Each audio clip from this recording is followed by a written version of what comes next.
Bonjour ou bonsoir, chers téléspectateurs de la plateforme de la télévision Renaissance. C'est le rendez-vous journal en français. Je vous rappelle que c'est le journal et que vous pouvez également consulter sur le compte YouTube de la télé Renaissance. Et les titres pour commencer ce journal: l'interdiction des tatouages aux élèves risque d'être un outil de répression aux enfants des familles qui ne sont pas descendants d'FTD. Unifié de l'honorable Fabien Banchiganino, membre du parti de l'IPRONA de l'opposition, année d'illustration de cette répression sous prétexte dit tatouage seront ses parents. C'est regrettable qu'un officier de la police burundaise menace publiquement la population de Muyinga. Léon Sengendakumana estime qu'il devrait être arrêté ou tout au moins conduit à l'hôpital. C'est une autoglorification, la police burundaise qui dit avoir atteint 97% de résultats dans son travail, un résultat pourtant erroné selon les défenseurs des droits de l'homme, qui accusent cette police de complicité dans le trafic humain. Pour ne citer que cela, encore une fois, vous êtes les bienvenus à ce journal.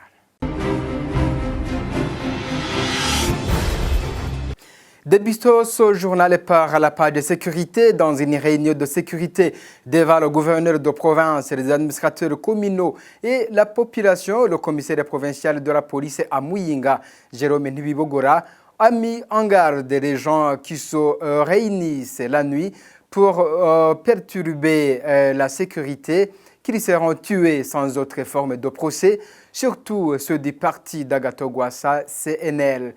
Il a indiqué à la population qu'ils se promènent avec des explosifs capables d'anéantir toutes les personnes qui se cachent dans des maisons avec l'intention de nuire. Suivez Jérôme Nibibogora, il est commissaire provincial à Muyinga. Vous avez parlé quelque chose comme SNL. Ça, on ne savait pas dans la police. SNL ou SNL ou bien SNL, c'est difficile à expliquer. Moi, je voulais vous dire, monsieur le gouverneur et la population qui sont ici, les gens qui font des réunions pendant la nuit, quelqu'un qui va organiser une réunion dans la nuit et tu te trompes en l'organisant chez toi et nous trouvons que chez toi il y a une réunion, tu seras en train de mettre en danger ta famille. Si tu t'enfermes chez toi vers 23h en train d'organiser une réunion, moi comme commissaire provincial, maintenant je ne vais pas me fatiguer pour les gens qui veulent perturber la sécurité. J'ai toujours des grenades avec moi. Je vais y lancer 2 et je pars. 2 seulement. D'ailleurs, 2 c'est pour gaspiller.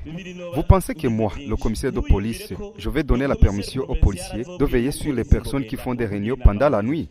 Ça, c'est déjà démodé. Si tu veux perturber la sécurité, je te tue. Si tu seras avec tes enfants, ta famille, vous mourrez tous. Parce que c'est très déconseillé de se battre dans les œufs. Si tu veux te battre dans des œufs, les œufs vont être cassés. Je demande à toutes les personnes qui font des réunions non autorisées dans les maisons, et la maison et les personnes qui seront dedans, tous vont être tués. Monsieur le gouverneur, je dis ça ici à la présence de votre population. C'est un sentiment de regret qu'un officier de police puisse oser prononcer de telles menaces auprès des familles qu'il devrait protéger. Léon Sengendakumana, vice-président du parti Saronyafo-Devu, dit qu'il devrait être arrêté ou amené à l'hôpital, surtout qu'il était devant le gouverneur de la province et les administrateurs. Que personne ne soit étonné donc demain ou après-demain d'entendre qu'une famille est décimée à l'aide de tels explosifs dont parle le commissaire provincial de Muyinga, Jérôme Ntibibogola. Suivez Léon Sengendakumana. La première chose, c'est un sentiment de déception, un sentiment de frustration d'entendre de la bouche d'un policier, et qui n'est pas n'importe quel policier, le commissaire provincial, prononcer de tels mots publiquement, où il préfère des menaces à l'endroit des personnes, des familles qu'il était censé protéger, qu'il était censé assurer la sécurité, en disant que il n'aura pas de problème lorsque il entendra quelque part où il y a des gens qui sont en train d'échanger, de discuter, qu'il va jeter sur des grenades devant le gouverneur, devant certainement d'autres responsables administratifs, devant certainement d'autres cadres policiers et militaires, puisque c'était dans une réunion. Moi, à certains moments, je me suis posé la question si réellement ce n'est pas une personne qui s'est déguisée en policier, qui a pris une tenue de police, mais Je me suis également posé la question que si tel était le cas, le gouverneur et les autres policiers, les autres administratifs l'auraient arrêté et immédiatement conduit soit à l'hôpital, soit en prison. C'est pas normal qu'un même policier soit dans ses attributions l'ordre de la sécurité des citoyens, des familles, déclare des propos comme ça à l'endroit des familles. Alors, j'estime, je pense et je suppose que maintenant, il est en train d'être interrogé devant les instances compétentes pour d'abord examiner s'il est bien portant ou alors s'il a fait sciemment et qu'il soit traduit devant la justice. Et pour vous, quelles peuvent être les conséquences? Les conséquences, il les a dit. C'est-à-dire que demain ou après-demain, s'il trouve au sein d'une famille des visiteurs qui sont venus, qui sont en train d'échanger, ou si les membres de la famille sont en train d'échanger, ou s'il y a une fête dans cette famille, s'ils jugent qu'ils n'ont pas la même vision que lui ou de son parti, il peut lancer des grenades comme il a dit là-dessus. Donc, la conséquence est unique, ce sont des assassinats, ce sont des morts.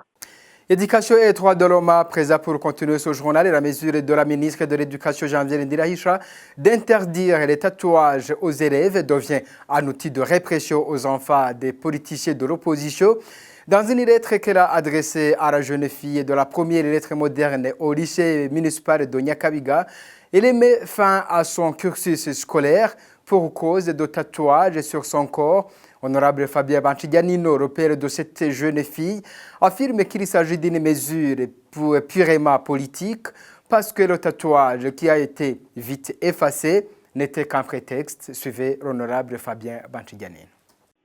C'est une mesure qui a été prise en 2017 au mois de juillet. Mais ce tatouage, ma fille les a mis en 2015 lorsqu'elle était encore en 9e. Maintenant, elle fait la première la dernière année des humanités. Ça fait déjà 3 ans, je crois 4 ans. Lorsque nous avons été invités par le ministre avec mon enfant, il avait demandé d'enlever ce tatouage. Chose qu'on a fait à base de bistouri. On a essayé de couper la partie par laquelle ce tatouage avait été mis. Mais malheureusement, la ministre n'a pas accepté que l'enfant continue à l'école. Il est pour le moment à la maison. C'est dommage que cet enfant soit puni pour des raisons, je dirais, purement politiques, parce que je suis de l'opposition. C'est pour cela que ma fille a été victime d'une telle injustice.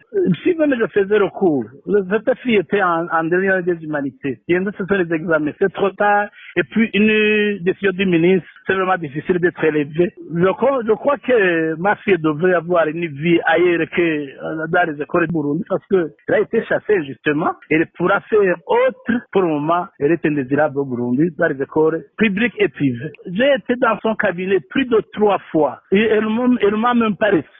Sécurité toujours, dans ces 3 mois, le ministère de la Sécurité publique a été le premier dans la mise en application de la politique et des gouvernements avec une manche de 97,6%. C'est la révélation du ministre de la Sécurité publique Alain Guillaume Bunyoni dans une conférence de presse pour présenter le bilan trimestriel de son ministère.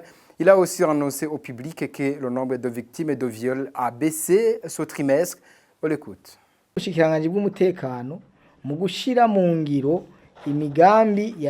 Le ministère de la Sécurité publique a été le premier avec 97,6% dans la mise en application du programme du gouvernement arrêté dans la retraite gouvernementale. Dans le domaine sécuritaire, on nous évalue ensemble avec le ministère de la Justice, le ministère de la Défense et le ministère de l'Intérieur. Dernièrement, Son Excellence le Président de la République nous a donné 97,5%. C'est une bonne note. Ce dernier trimestre, on avait plus de 500 cas de viol. Si aujourd'hui, nous avons 300 cas, c'est clair que ça a diminué. On ne peut pas dire que ça a plus une allure inquiétante, mais quand même, ça reste une insulte pour notre pays. 300 cas de viol, c'est beaucoup. Il y a des cas où la justice est déroutée par non seulement les familles des violeurs, mais aussi celles de la victime. Par exemple, un commerçant, parce qu'il est riche, après avoir commettre ce forfait, il va négocier avec la famille de la victime pour s'engager à reconnaître la grossesse et à prendre soin de l'enfant dès sa naissance. Par faiblesse, certaines familles des victimes acceptent le consensus. Comme ça, 40% des victimes du viol ne dénoncent pas les agresseurs. Ugasanga niba hariho kwijana ibice nka 40 ntibigeze baza kurega. Voilà, c'était Guillaume Bunyoni, il est ministre de la Sécurité publique. C'est une autoglorification qui n'est pas justifiée, selon Gervais Nibigira, vice-président du Réseau des citoyens probes. Le ministère est dirigé par Alain Guillaume Bougnoni, sont caractérisés par des crimes commis par ses agents, mais Gervais Nibigira relève des crimes qui se commettent au quotidien en général. Qui compte ces institutions, ces ministères? Il y a le président qui compte ces ministères. Il a la mission il sait la mission qu'il a donnée à certains ministères. Donc, pour lui donner 96% ou 100%, c'est sa volonté. Mais en réalité, sur le terrain, qu'est-ce qu'il y a? Aujourd'hui, nous savons qu'il y a les membres des partis d'opposition qui sont arrêtés. Il y a par exemple le cas des membres des nouveaux partis SNL qui sont toujours arrêtés. On a trouvé beaucoup de cadavres, que ce soit d'Arkibila, que ce soit d'Arrivier d'Orvobou. Donc aujourd'hui, on ne peut pas dire que son ministère est le meilleur qui doit être coté d'une façon exemplaire. Pourtant, son ministère, c'est le ministère qui a beaucoup de policiers qui commettent beaucoup de bavures. Aujourd'hui, nous avons, depuis le mois de janvier, il y a beaucoup de policiers qui ont assassiné des civils non armés, des civils. Ici, on peut donner l'exemple d'un policier qui a tué un taxi-vélo en zone Hirohiro. Est-ce que c'est quoi? C'est qui? C'est le ministère qui donne ces ordres, je pense. Donc, si le président donne 96% ou plus, c'est parce qu'il a la mission à donner à ses corps ou à son ministère.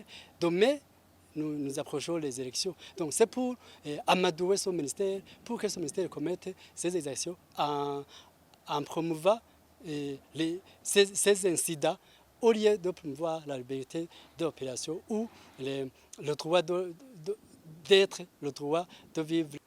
Toujours les critiques à son bilan du ministère de la Sécurité publique, le Forum pour la conscience et le développement accuse la police burundaise d'hypocrisie en dénonçant 3 ans après la clinique Backtrap et son propriétaire impliqué dans le trafic des filles burundaises vers les pays arabes.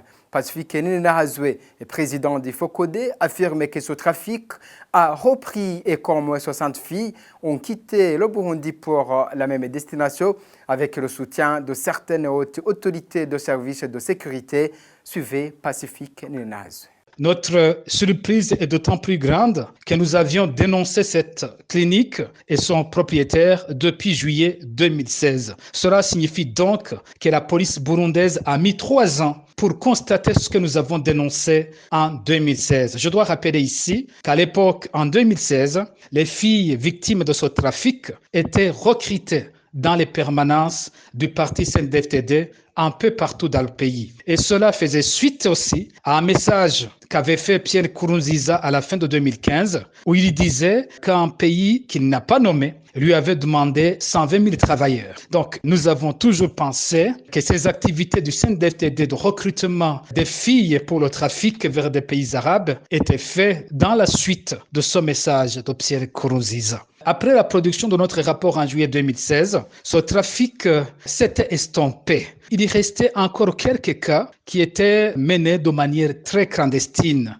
Mais nous avons eu des informations que le trafic a repris de plus belle ces dernières semaines avec le soutien de certaines hautes personnalités des services de sécurité. Alors, c'est là où nous accusons d'hypocrisie le porte-parole de la police burundaise, ou tout au moins toute la police burundaise. 1. Elle déclare qu'elle a découvert une clinique que nous avons dénoncée en 2016, depuis 3 ans donc. 2. Elle montre des passeports qui seraient utilisés par les victimes de ce trafic. Elle ne déclare pas que ces passeports seraient faux. Ça veut dire, si c'est des vrais, ce sont des passeports délivrés par la police burundaise, par la PAF, parce que nous sommes au courant des montants qui sont payés pour que les trafiquants aient accès à ces passeports. Troisièmement, nous avons des informations crédibles et des données sur les filles qui sortent du pays dans le cadre de ce trafic. La semaine dernière, au moins 60 filles ont quitté le Burundi via l'aéroport de Bujumbura par la seule compagnie Kenya Airways. Ça veut dire qu'on n'a pas encore les chiffres de la compagnie Ethiopian Airlines. Et cela s'est fait à travers l'aéroport de Bujumbura. Dimanche dernier, 19 filles ont embarqué sur le vol de Kenya Airways à partir de l'aéroport de Bujumbura dans le cadre de ce trafic. Alors, cette police qui ne va pas enquêter ni sur la PAF, ni sur ce qui se fait à l'aéroport de Bujumbura, mais qui arrête un trafiquant que nous avons dénoncé en 2016, ce n'est que de l'hypocrisie. C'est simplement à la suite des filles qui ont été arrêtées à Nairobi dans le cadre de ce trafic, et nous avons annoncé que nous allons bientôt publier notre rapport sur la reprise de ce trafic au Burundi. C'est aussi le recrutement forcé d'élèves dans les établissements scolaires par des jeunes Imbonerakure, entraînement paramilitaire par les mêmes jeunes des partis au pouvoir. Ils sont entre autres comportements condamnables et répertoriés dans le rapport mensuel de mars des raisons des citoyens probes, comme nous le rapporte Gervais Nibigira, il est vice-président de ce réseau. Si nous revenons sur tous les enseignements qui ont été donnés par le parti CNDD-FDD, surtout la Ligue des jeunes Imbonerakure en commune de Gashikanwa ou au lycée Gashikanwa, les élèves ont été invités à participer dans une campagne qu'on a baptisée et intégrer les jeunes dans le parti CNDD-FDD en passant par la Ligue des jeunes Imbonerakure, où pendant les séances de cours, les élèves ont été obligés d'aller suivre ces enseignements et ont été obligés d'adhérer forcément à cette Ligue des jeunes Imbonerakure du parti CNDD-FDD. Aussi, nous revenons aussi sur les entraînements militaires qu'il y a en commune de Chankuzo, où tous les Imbonerakure de la province se sont rassemblés en commune de Chankuzo pour faire des entraînements militaires. Et pendant la journée, avant, ils ont fait les manifestations et après, ils ont fait les entraînements militaires au vu aussi de tout le monde. Et il y avait la présence des administratifs au niveau de la base, mais aussi au niveau de la province. Aussi, nous revenons sur la fête des femmes, la fête dédiée aux femmes, qui a été organisée au niveau national, ou dans les autres pays, c'est l'occasion d'évaluer l'étape franchie par la femme, mais pour le Burundi, ça a été une occasion pour les femmes de faire la campagne, mais aussi de contribuer pour les élections de 2020. Et ces contributions aussi ont été forcées. Nous avons vu que les femmes qui sont dans les institutions du pays ont été obligés de payer, de contribuer pour les élections de 2020, malgré leur volonté. Aussi, nous revenons sur la vulgarisation de la nouvelle loi législative des ASBL, des associations migratives, où l'association REJA est allée expliquer cette loi en province d'Ongozi pour les provinces du Nord. C'est une loi qui a été décriée par les ONG nationales, mais aussi internationales, parce que c'est une loi liberticide qui enfreint à la liberté d'association, mais aussi de mouvement. Pourquoi est-elle décriée? Cette loi, c'est une loi qui donne des quotas ethniques, mais aussi qui demande beaucoup d'actions avant de mettre en application la loi. Avant de clore ce journal, les membres de la Commission nationale indépendante des droits de l'homme, récemment nommés au mois de février, ont prêté serment mardi 16 avril 2019 devant le président de la République et les deux chambres du Parlement réunis. Les 5 nouveaux membres de la CNDH ont juré de remplir fidèlement et en toute indépendance et impartialité les mandats et de se consacrer entièrement à la protection et à la promotion des droits de l'homme dans le strict respect de la Constitution burundaise, de la Charte de l'unité. Membres de la CNDH sont Dr Sixte Vini Nimubona, Madame Consolate Habimana, l'ambassadeur Anatole Bachanamwo, Maître Jacques Nshimirimana et Madame Janvière Hatungimana, qui sont respectivement président, vice-président, secrétaire et membre de la dite commission. Voilà, c'est ici que prend fin ce journal et merci mesdames et messieurs de nous avoir suivis. À la prochaine.